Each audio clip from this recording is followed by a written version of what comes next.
तो इतवार के दिन ये आए, हमारे स्कूल सील कर दिए, हमारे बिजली के मीटर उतार दिए, गैस के मीटर उतार दिए।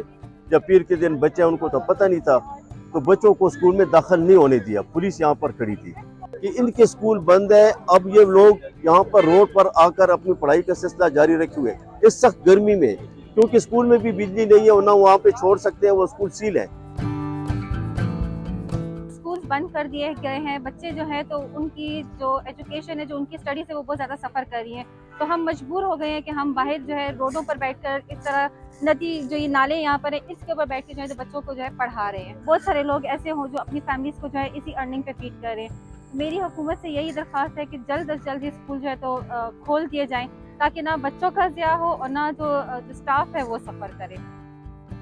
अभी हमारे बोर्ड के एग्जाम आने वाले हैं, तो हम उसके लिए प्रिपरेशन नहीं करेंगे और जो दूसरे इलाकों के स्कूल हैं वो खुले हुए हैं, सिर्फ हमारे जो यूनिवर्सिटी टाउन के इलाके के स्कूल है वो बंद है। तो मेरी एक रिक्वेस्ट है गवर्नमेंट से कि हमारे स्कूल खोल दें हम।